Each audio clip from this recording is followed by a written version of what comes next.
I was doing everything my doctor told me to do, taking my medications on time, going to physical therapy twice a week, staying as active as I could, yet my Parkinson's symptoms kept getting worse at an alarming rate. My tremors were intensifying.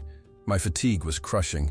My cognitive fog was getting thicker. I felt like I was losing ground every single week despite my best efforts. I started to feel hopeless, like maybe this was just how Parkinson's progressed and there was nothing I could do about it. Then, during a routine appointment, my neurologist asked me to describe a typical day of eating, not just what I ate, but when I ate it. As I walked him through my daily routine, his expression changed. He interrupted me and said, "I found the problem. You are making one of the most common and destructive mistakes I see in Parkinson's patients. This mistake is accelerating your disease progression significantly." He explained that this dietary error was interfering with my medications, worsening my symptoms, increasing inflammation in my brain, and literally speeding up the death of my dopamine neurons. The frustrating part was that I thought I was making healthy choices.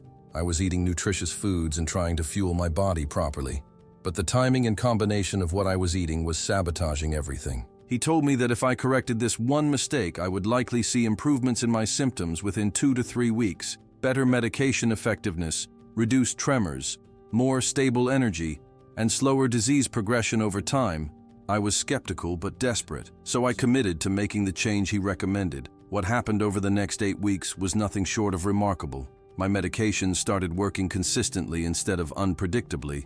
My tremors decreased noticeably. My energy stabilized throughout the day instead of crashing. My mental clarity improved, and when I went back for my follow-up appointment, my neurologist said he could see measurable improvements in my motor function. He said, "This is exactly what happens when patients stop making this critical mistake." Today, I want to share with you exactly what this dietary error is, why it is so damaging for people with Parkinson's disease, how to identify if you are making this same mistake, and most importantly, how to correct it starting today. If you feel like your Parkinson's is progressing faster than it should, if your medications seem inconsistent or ineffective, if you are doing everything right but still getting worse, this information could be the breakthrough you have been desperately searching for. This is not about complicated diets or expensive supplements. This is about understanding one fundamental principle of how food timing and protein intake affect Parkinson's disease and your medications.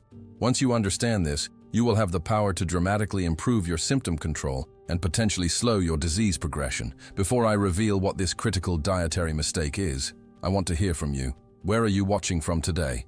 And have you noticed that your Parkinson's medications seem to work inconsistently? Sometimes they kick in quickly and work well. Other times they barely seem to work at all. If this sounds familiar, drop a comment below because you are likely making the same mistake I was, and this information is going to change everything for you. The dietary mistake that accelerates Parkinson's progression and makes medications work inconsistently is eating protein at the wrong times, specifically eating protein too close to when you take your Levodopa medication. This is the single most common and most damaging nutritional error that people with Parkinson's disease make, and the tragedy is that most people have no idea they are doing it. Let me explain why this is such a critical problem and how it affects every aspect of your disease. Levodopa, which is sold under brand names like Sinemet, Medopar, and Prolopa, is the most effective medication for Parkinson's disease. It works by crossing from your bloodstream into your brain, where it is converted into dopamine, the neurotransmitter that you are deficient in. However, for Levodopa to get from your intestines into your bloodstream, it needs to be absorbed through your intestinal wall. This is where the problem occurs. Levodopa is an amino acid, and protein from food breaks down into amino acids during digestion. Here is the critical issue.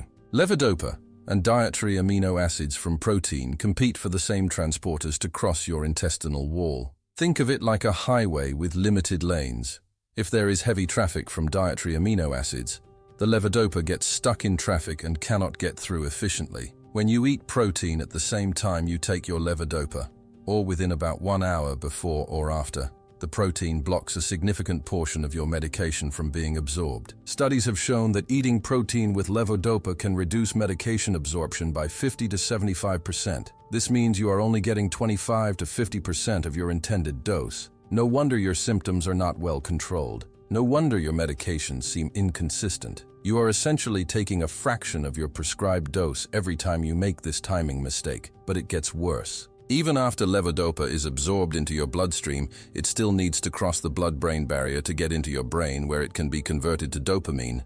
Guess what? The same competition happens here. High levels of amino acids in your bloodstream from recent protein consumption compete with levodopa for transport across the blood-brain barrier. So eating protein not only reduces how much medication gets absorbed from your intestines, it also reduces how much of the absorbed medication actually makes it into your brain. You are getting hit with a double whammy that dramatically reduces medication effectiveness. This is why some days your medication seems to work great, and other days it barely works. On days when you happen to eat less protein around medication times or timed it better by accident, your medication worked well. On days when you ate protein-rich meals or snacks close to medication times, your medication was blocked and ineffective. This inconsistency is frustrating and demoralizing. It makes you feel like you cannot trust your own body or predict how you will feel from hour to hour. It forces your doctor to keep increasing medication doses trying to overcome this absorption problem, which leads to higher doses, more side effects, and faster development of medication complications like dyskinesias.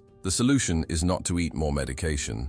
The solution is to stop blocking the medication you are already taking by timing your protein intake strategically. Let me share exactly what I was doing wrong and how it was destroying my symptom control. I would wake up in the morning and take my first dose of levodopa. Then 20 to 30 minutes later, I would eat breakfast. My typical breakfast included eggs, Greek yogurt, or a protein smoothie. I thought I was being healthy by starting my day with protein. What I did not realize was that I was blocking my morning medication from working effectively. Then for lunch, I would have a chicken salad or turkey sandwich and take my midday medication either right before or right after eating. Again, I was blocking medication absorption. For dinner, I would have a normal protein-rich meal with fish, chicken, or beef, and I would take my evening medication around the same time. Every single dose of medication I took throughout the day was being blocked by protein.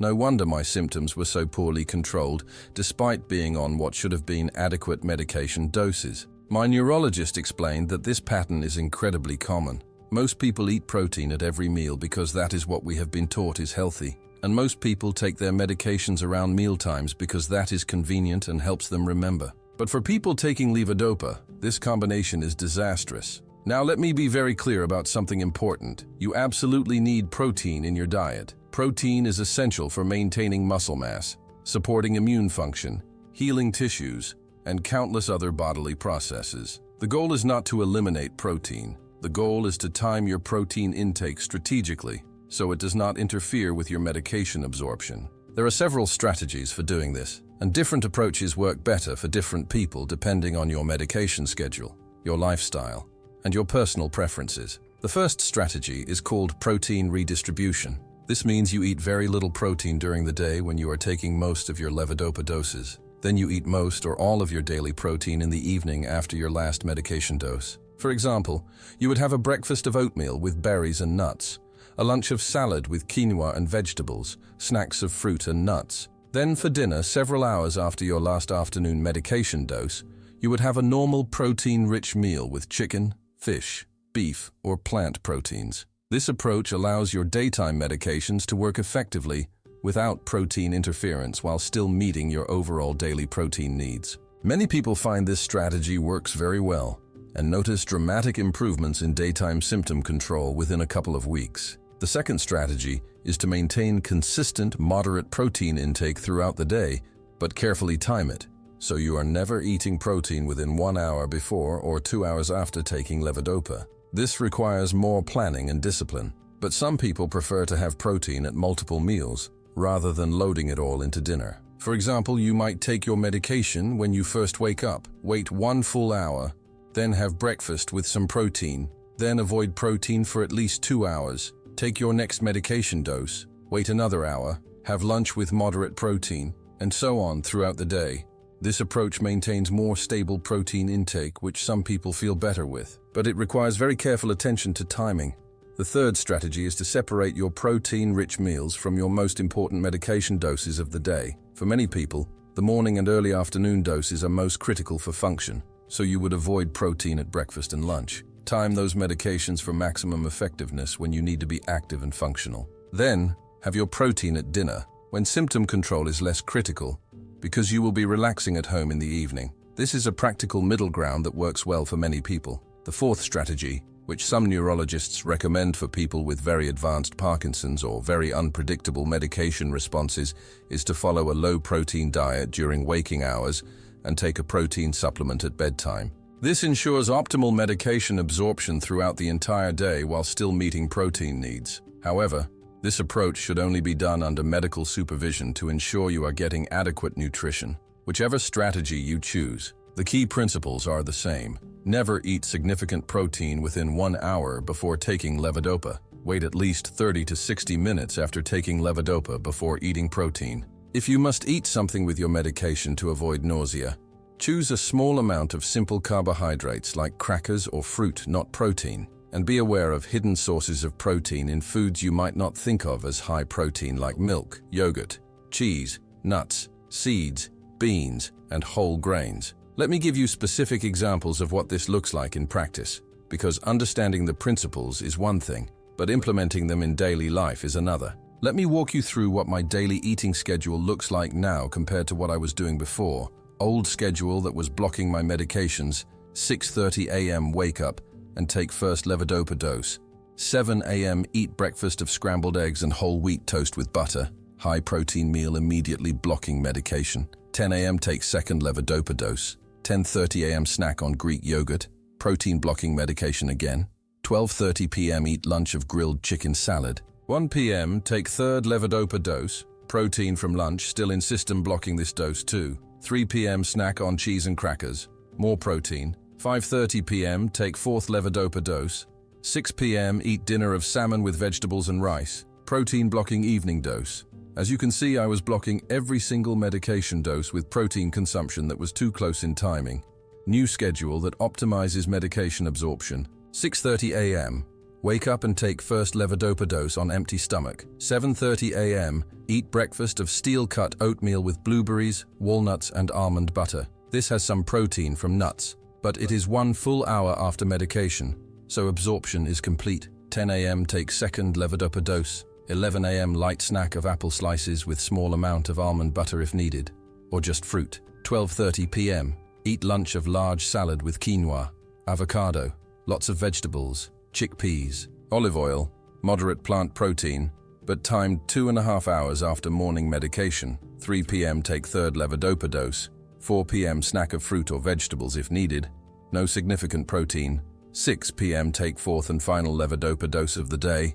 7:30 p.m. eat dinner of grilled salmon or chicken breast with sweet potato and broccoli. Generous protein serving because it is 90 minutes after last medication dose. 9 p.m. optional small snack of fruit or herbal tea if desired. This new schedule ensures that every medication dose is taken on an empty stomach, or at least without recent protein consumption.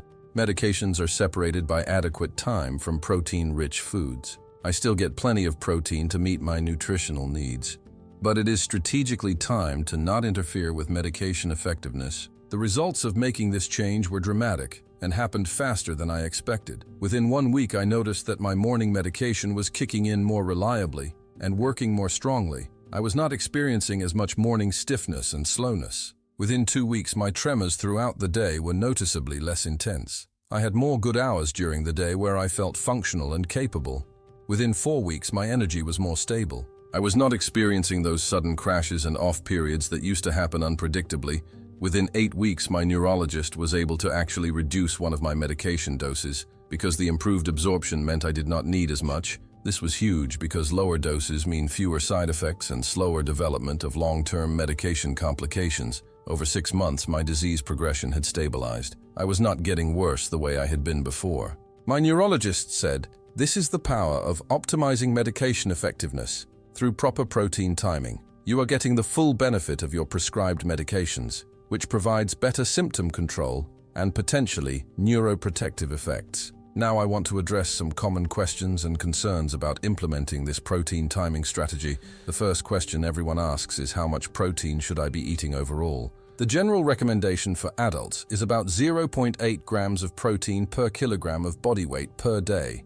For someone who weighs 150 pounds, that is about 55 grams of protein per day. However, people with Parkinson's may need slightly more protein to maintain muscle mass, especially if they are very active or experiencing weight loss.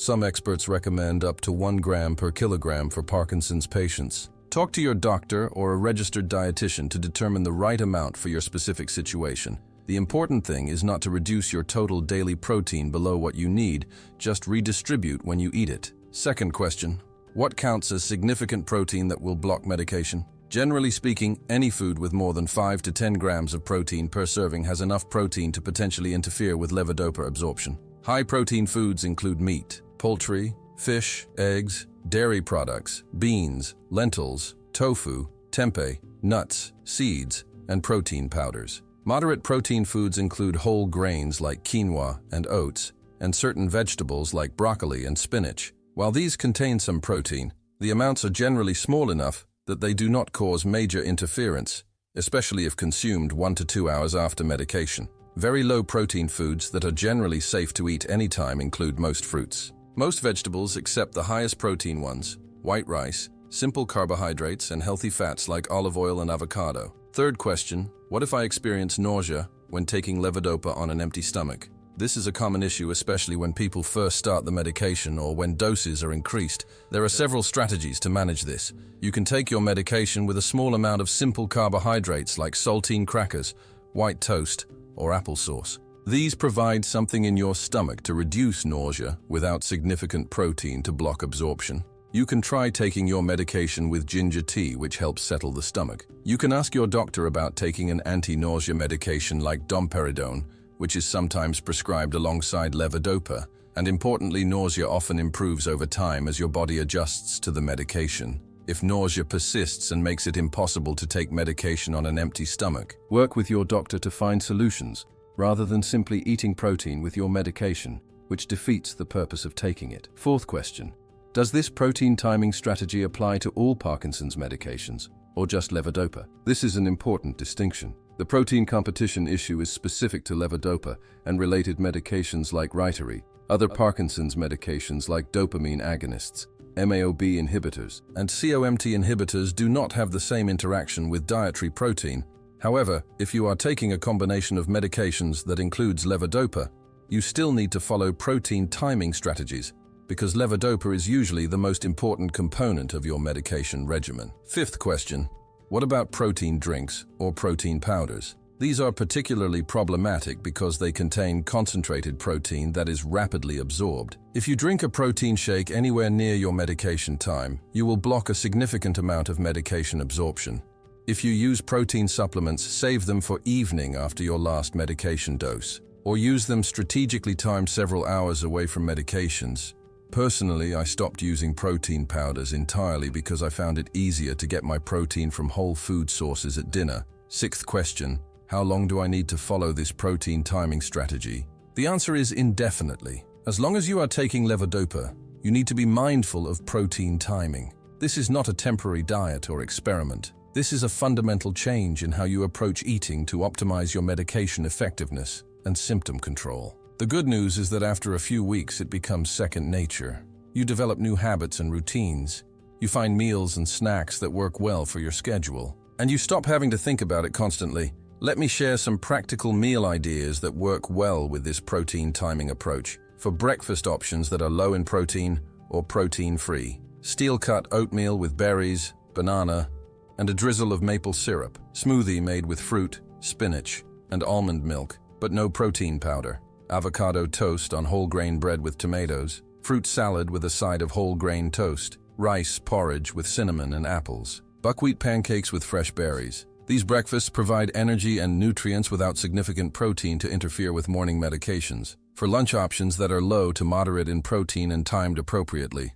Large salad with mixed greens, vegetables, avocado, olive oil dressing, and a small amount of quinoa or chickpeas. Vegetable soup with whole grain bread. Rice bowl with vegetables, and a light drizzle of tahini. Pasta with marinara sauce and vegetables. Veggie wrap with hummus and lots of vegetables. These lunches are satisfying and nutritious without heavy protein content. For dinner options where you can include generous protein, grilled salmon with roasted sweet potato and broccoli, baked chicken breast with quinoa and asparagus, grass-fed beef stir-fry with brown rice and mixed vegetables, lentil curry with vegetables over rice, scrambled eggs with sautéed spinach and whole grain toast, black bean and vegetable tacos. These dinners provide the protein your body needs, timed strategically after your last medication dose. I also want to address the emotional and social challenges of following this protein timing approach, because these are real and often overlooked. Changing when and how you eat is not just a logistical challenge. It can affect your social life, your family dynamics, and your relationship with food. Many social activities revolve around shared meals. If everyone else is eating a big protein-rich brunch at 11 a.m., but you need to avoid protein until after your medications, you might feel left out or different.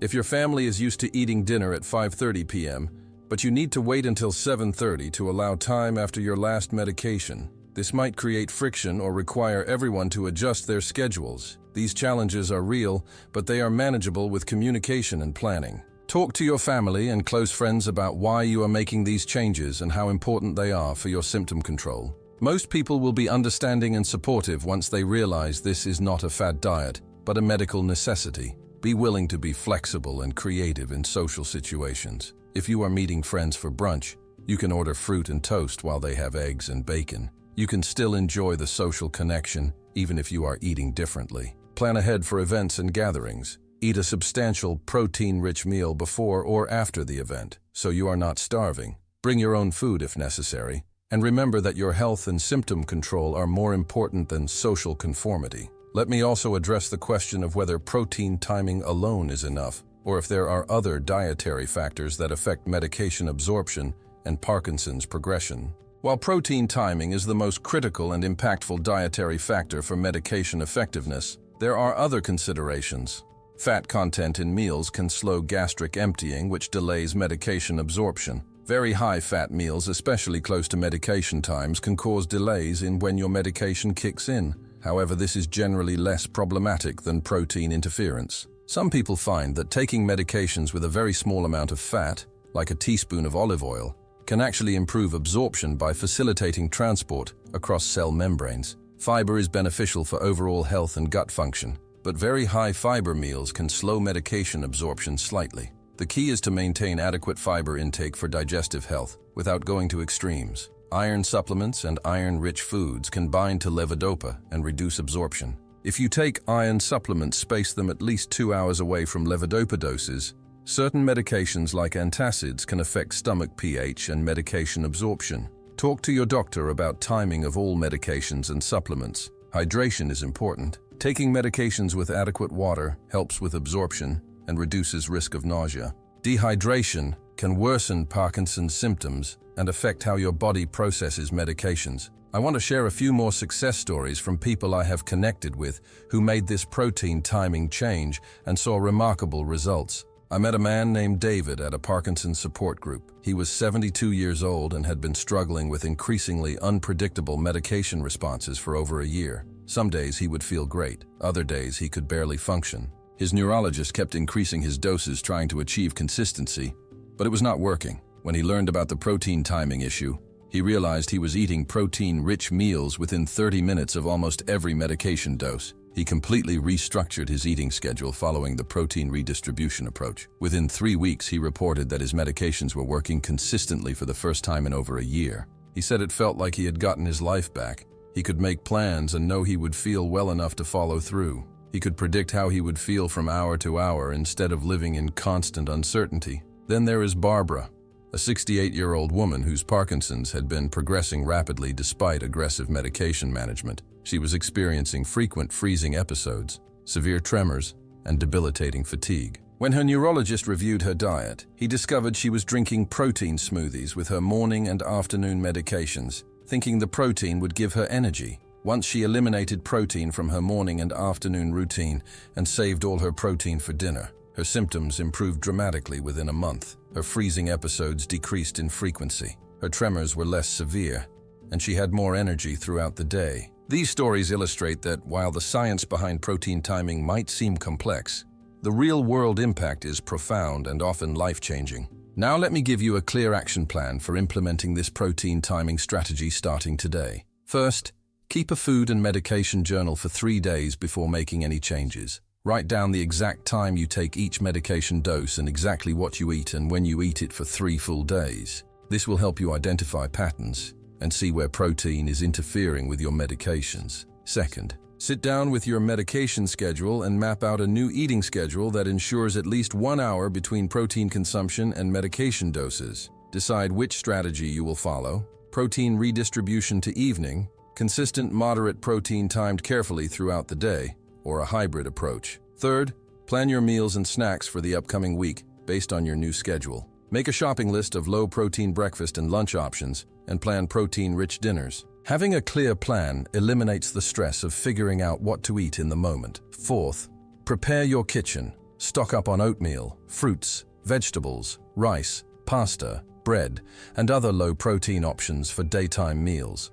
Make sure you have protein-rich foods for dinners. Talk to your family or anyone you live with about the changes you are making and why. Ask for their support and understanding as you adjust to new eating patterns. Sixth, start implementing your new schedule and give it at least 4 weeks before evaluating results. It takes time to see the full benefits. Be patient and consistent. Seventh, keep tracking your symptoms, medication effectiveness, and how you feel throughout the day.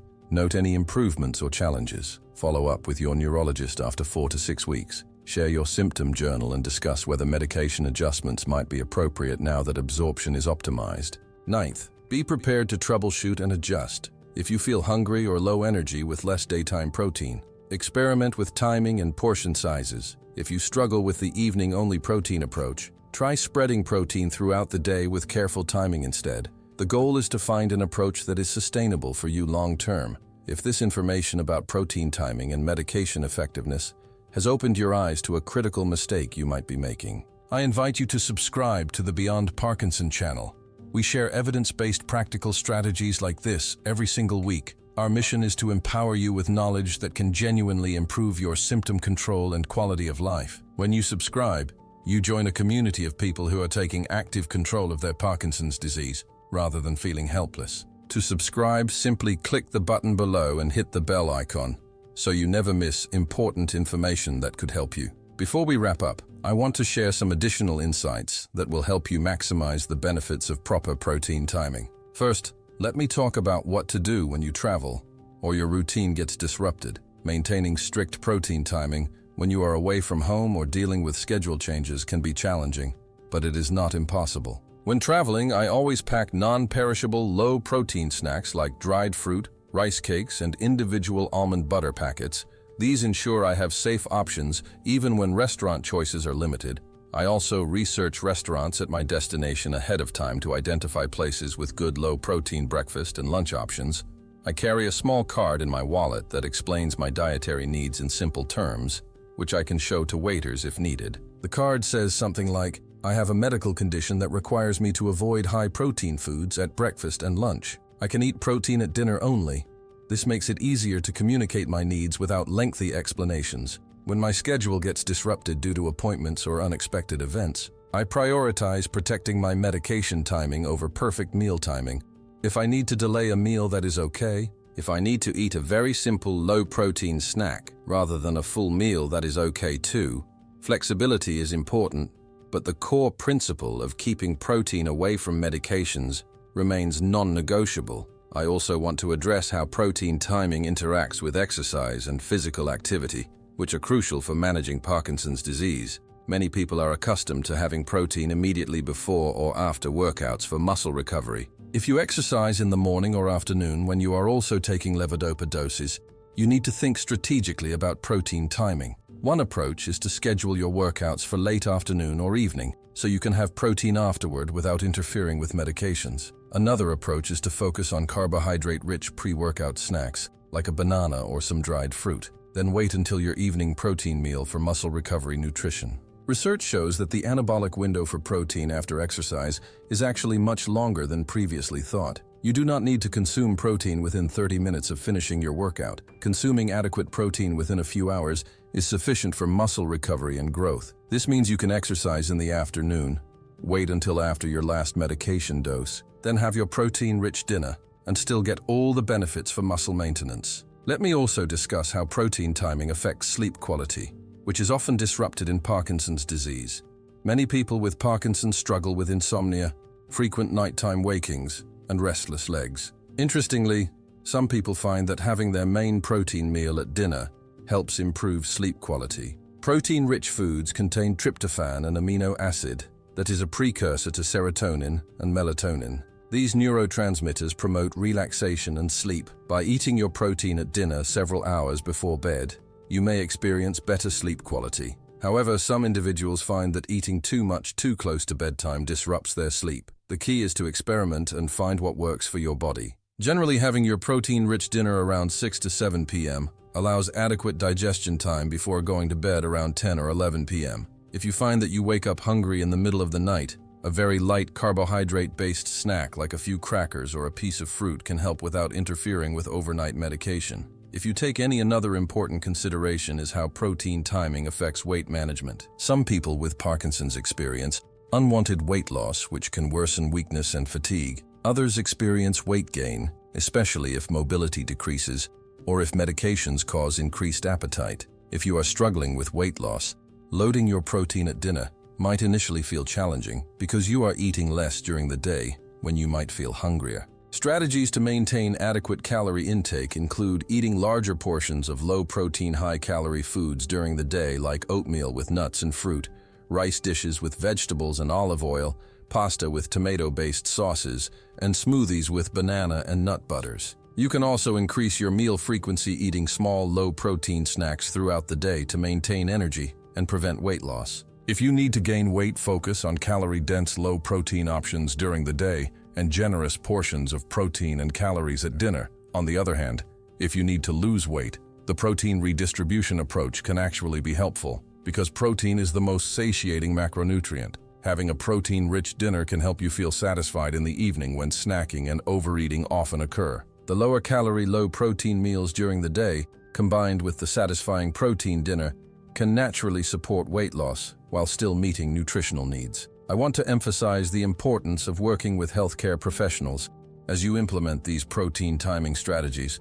While the general principles I have outlined are well established in Parkinson's care, individual needs vary. Ideally, you should work with a neurologist who specializes in movement disorders and who understands the nuances of medication timing. You should also consider consulting with a registered dietitian who has experience with Parkinson's disease. They can help you create a personalized meal plan that meets your caloric and nutritional needs while optimizing medication absorption. They can address any specific concerns like food allergies, other health conditions, or personal food preferences. They can also help monitor your weight, muscle mass, and overall nutritional status to ensure you are getting everything your body needs. Some medical centers have Parkinson's-specific nutrition programs where dietitians specialize in this exact issue. If such a program exists near you, it is worth taking advantage of that expertise. Finally, I want to leave you with some encouragement because making these changes can feel overwhelming at first. When I started paying attention to protein timing,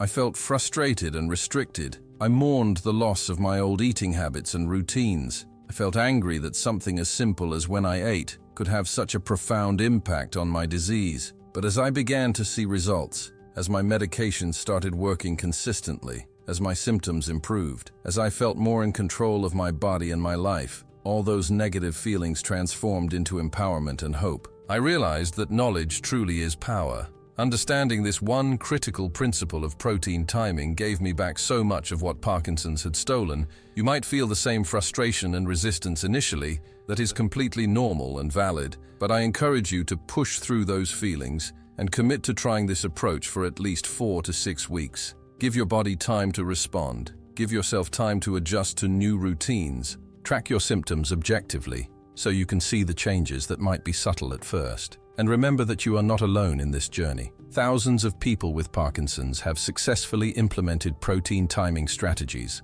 and experienced significant improvements in their quality of life. You can do this too. The effort required to change your eating schedule is minimal compared to the potential benefits of better symptom control, more predictable medication responses, and possibly slower disease progression. Thank you for spending this time with me today. I truly hope this knowledge about protein timing transforms your medication effectiveness and symptom control the way it did for me. Remember that small strategic changes can lead to profound improvements. You have more power over your symptoms than you might think. Take care of yourself, and I will see you in the next video.